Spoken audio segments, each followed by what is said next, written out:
के राजीव रंजन जी, आपने सरदार पटेल जी के बारे में बताया, मैं आपसे जानना चाहता हूं, जो नया गठबंधन विपक्ष का बना है, क्या उनके नेताओं को आप सरदार पटेल की स्टैच्यू ऑफ यूनिटी पर लेकर जाएंगे?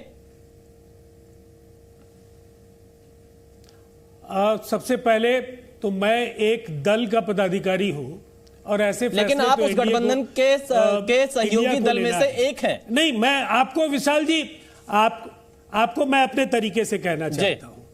आप जब एक पैनलिस्ट से आप पूरे इंडिया नेतृत्व की मर्जी क्या होगी, मैं आपकी राय जानना चाह रहा हूं राजीव रंजन जी। हो सकता है आप आगे जाके पार्टी में इसको डिस्कस कर लीजिए। मैं तो आपकी राय जानना चाह रहा हूं। करते हैं विशाल जी, आप मेरी बात सुनते तो मेरी बात तो सुन लीजिए ना जी। सुनिएगा, पहले सुनने की आदत विशाल जी, इतना इंटरप्ट करते हैं आप। राजीव जी, मैं आपसे पूछ रहा हूं, थोड़ा समय दीजिएगा, उसमें आधा समय आप ले लीजिएगा जी। नहीं, प्लीज प्लीज, हाँ आप अपनी बात पूरी करिए। आप जफर इस्लाम साहब मेरे मित्र हैं।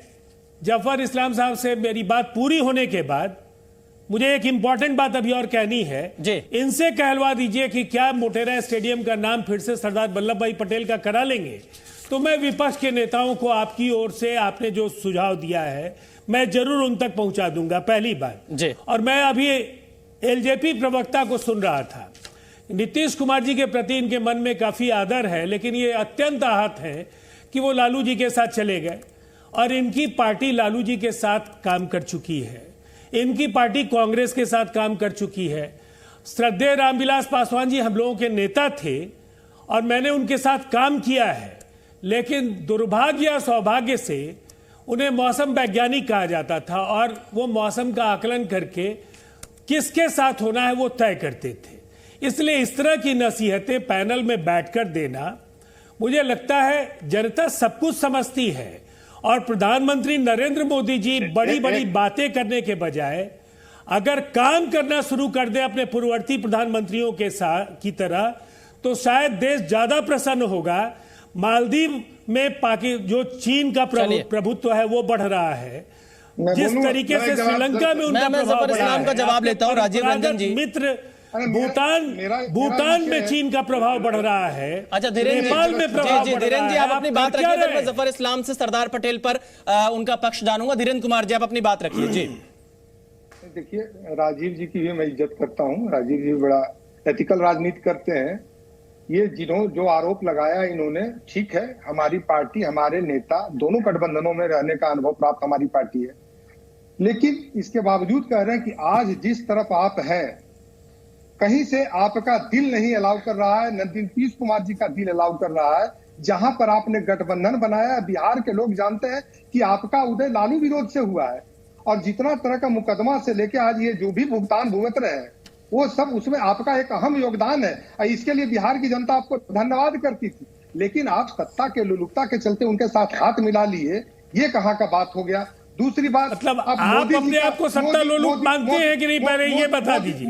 मोदी जी का आपके जो पिछले फैसले हैं अलग अलग गठबंधनों में रहने का जो आपका अनुभव है, क्या आपको कोई नैतिक अधिकार देता है इस तरह के आरोप लगाने का?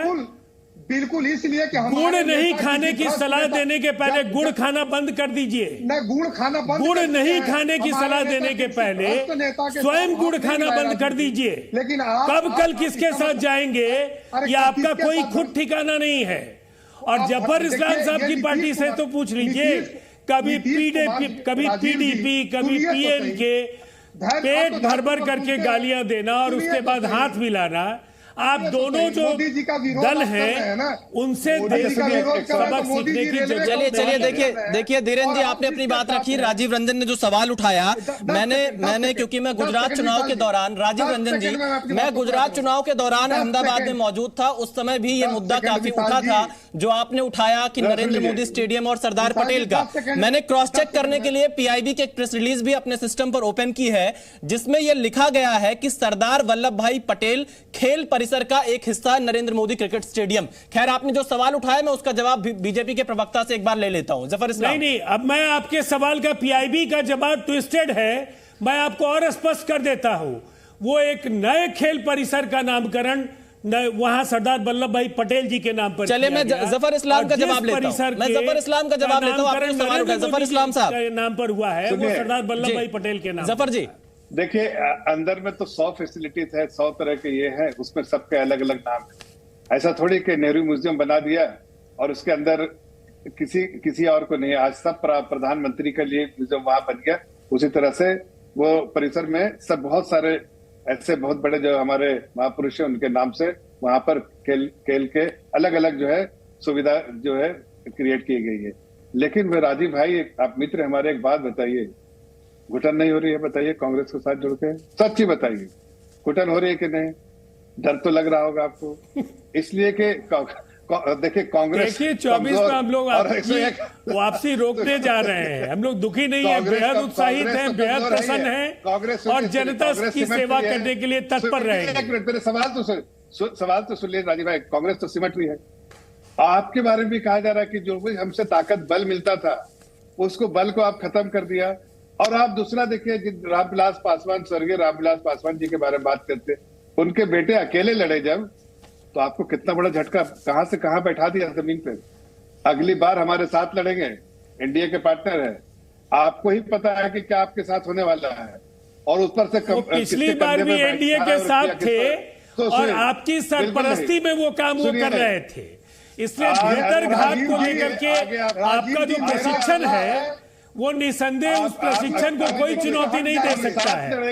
एक एक करके देखिए, ऐसे सबकी आवाज नहीं आ पाएगी। एक एक करके राजीव रंजन जी, आपने सवाल उठाया, जफर इस्लाम का जवाब होने दीजिए, उसके बाद में सुजाता पॉल के पास जाऊंगा। जफर इस्लाम की बारी, कोई प्रॉब्लम नहीं है। जफर इस्लाम साहब की बारी। जफर इस्लाम साहब अपनी बात पूरी करिए। 10 सेकंड के लिए हमारे 1 सेकंड धीरेन जी, मैं आपके पास भी आऊंगा। धीरेन जी आपके पास भी आऊंगा, एक एक करके। जफर इस्लाम जी अपनी बात पूरी करिए। जब वो अकेले लड़े तो उन्होंने इतना डैमेज किया कि उनको 70, 75, 80 से बैठा दिया 40, 30, 35, 40 में। अब हमारे साथ जाहिर है जो बल से आपको मिलता था बल, तो आप काफी सीटें जीत जाते थे। गलत तथ्य रख रहे हैं। बल मिलेगा और साथ लड़ेंगे। वो एनडीए के हिस्सा थे जिस समय में उनके उम्मीदवार हमारे खिलाफ लड़ रहे हैं। तो आज आप कहां निपटेंगे मालूम है? और उसके साथ आपने एनडीए से उनको निकाला नहीं था। नहीं, कांग्रेस कहां, कांग्रेस कमजोर कांग्रेस के साथ आप कहां जाएंगे? आपके अनेक नेता एलजेपी के टिकट पर चुनाव लड़ रहे थे। आपके अनेक नेता जो बाद में फिर से आपके दल में वापस लौट कर आए। आपका दर्द समझता हूं मैं, आपके पार्टी का दर्द समझता है। अफसोस की बात दरवाजा बंद है, अफसोस की बात है दरवाजा बंद है चारों तरफ। आपका दर्द समझ रहा हूं।